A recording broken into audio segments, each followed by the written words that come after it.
Hails and welcome to Rauta's Black Metal Duel. Duel of sorts because we have two different albums from one and the same artist, and these are both reissues. Striborg should be not a name that is totally unknown or forgotten to you, unless of course you're new to the genre, because this is a band that has been operating in a bedroom black metal department from Australia more than 25 years, actually closer to 30 or even 30 if you consider the predecessor of the given band to the whole thing here. However, we are not focusing on the era that came before Striborg, some 1997 and onwards. This band or project maybe would be the correct way to put it, has been the name of the game.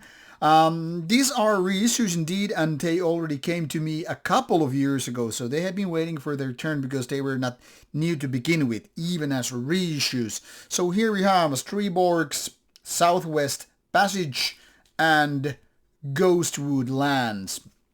What it says here on the albums is that the one of the CDs has been recorded as early as 2006 and other one 2009, even though this one has some parts from 2002, and these are both remastered in 2021. And if I remember correctly, this is exactly when these albums came out. However, they arrived here like a year later on, like said, they had been waiting for their turn for quite some time for that given reason.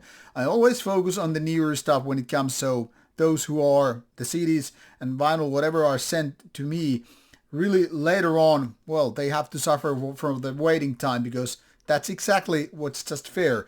First in, first out, but only when it's relevant to the time and age and all that stuff. So first I'll going to tackle some basic information for you to understand the whole thing here, because it makes so much sense to start this way rather than the other way when we're exploring these two CDs. First of all, Striborg is basically one person project. I learned today, in fact, that the moniker Satanath belongs to Russell Menzies. I've probably seen the artist page, I don't know, some year ago, some time ago, but obviously too much information to remember everything here. I need to mention here non-binary, and what is also, I guess, worth mentioning is come from autism spectrum. I don't usually go for this kind of personal information because it kind of goes out of the scope and out of territory, but that probably explains a couple of things. First of all, Australian metal scene, especially the more extreme kind, is not known for, the most liberal of all the scenes out there. I mean, beer drinking, violent people and all that stuff coming from a lot of parts in Australia cannot be the easiest part for someone who wants to play extreme metal and comes from background, including autism, but also more gender fluid things. What is worth mentioning for Sinana is, of course, that this person has played in quite a few bands back in the day, so look at this list, it's quite extensive.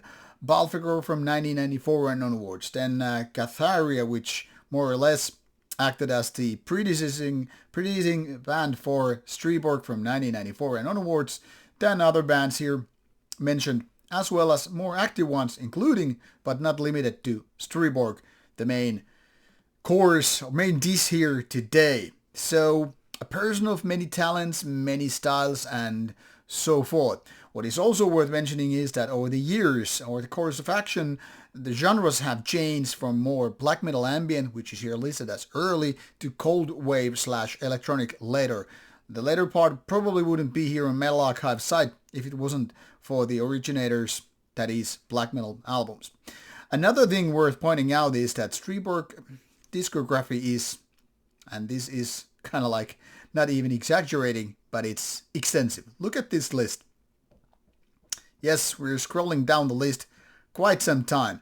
Obviously, later years, there's so much more singles than albums, and of course, this album pacing has been changed from the earlier years. So 2024, 2022, well, only 2 years of difference. But when you go back, another year album from 2020, then 2020, 2022, and 2020, 2019, 3 albums. 2018, 3 albums. 2017, 3 albums. You get the idea. The more origins you go, you will see that this is not something that changed, but was already quite early on, very, very actively putting things out. Now, a couple of things you also need to understand that comes with the territory, so-called bedroom black metal. The thing is, when you have your own room, your own house, maybe your own recording studio, and there is no label to stop you or no band members like, hey, please hold down, hold up rather the gas pedal. Like a little bit break there, right? A little bit before, putting everything out. It gets this kind of say momentum where you just kind of publish everything you're recording. Like every riff, okay, I'm going to record it. Another song, I'm going to record it. And that's when you get to do this. And of course, Striborg is no exception. There are lots of other bands, even from Finland and Russia, where certain bands have put out dozens and dozens of albums throughout the years, and unfortunately, usually it's more about quantity over quality. But this is of course the naysayers and haters and all that stuff saying these words. So take it as you will. If it's of course up to you to decide whether you like certain bands or albums, despite the more quantity over quality approach and all that stuff. But I'm not gonna deny it. Striborg has put out some interesting stuff throughout the years, but the style and quality is not all like really matching the best ideas. Sometimes it feels like these CDs have been hurried too much, meaning a lot of good ideas are just drowned in the gray mass of the lesser good ideas. But that's just my opinion, so once again, feel free to disagree. Don't take my word for that. Listen to it for yourself. So here I'm talking about albums like Ghostwoodlands, originally 2007. Like I mentioned, here says this was recorded in 2006. And then this other album, Southwest Passage, originally released 2009. And like I said here, recorded in 2009, but also some parts 2002. So there is that. So as you can see, even if we just narrow down to the main list, you get dozens and dozens of albums, which is just way too much for a lot of artists. And when you can take a look at these review scores, they are drastically changing from album to album. Even if you go for radio music, to give it a little bit more, bigger consensus, see how I typoed it. So you get to see this average listing is quite varied. The highest being 3.35 out of 5, and a lot of albums being less than 2.5.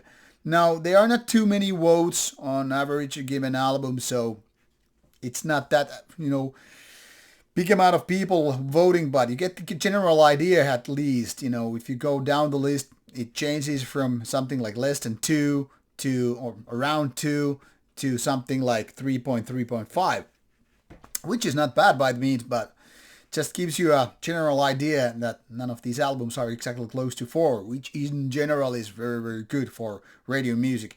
If your albums go around 3 out of 5, it means that overall your music is seen quite mediocre, despite the style and all that stuff. So there are people who say, yeah, but you cannot read radio music from a metal person perspective because it just get too many normies voting your music and it's gonna suck. But then again, we also know it's the other thing when you go for metal archives, it's the fans writing reviews, and based on review scores, most albums ever would be really, really highly rated.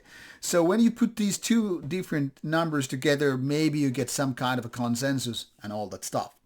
But let's talk about the music of these two albums. I'll start with the weaker one, in my opinion, so we can end in positivity. Ghostwoodlands. Neither of these albums are exactly short. Too long, not too short.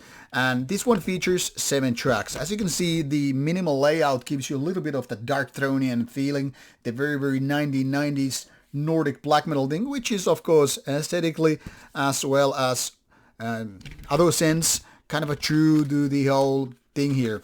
And this is how it unfolds. There are no lyrics. I can only wonder why. But a little bit of art and then just recording information and all that stuff. Musically, this is very raw and even to certain ways experimental black metal, meaning lo-fi riffs, very buzzy guitar sound, and some eerie keyboards which often don't really make much sense to me. I would go even as far as to say this would be better without the keyboards because they are the weaklings. They're almost like trying to steal the show from the guitars and the vocals and drums. So yeah, I don't know. They're, in my opinion, not doing the favor for the music.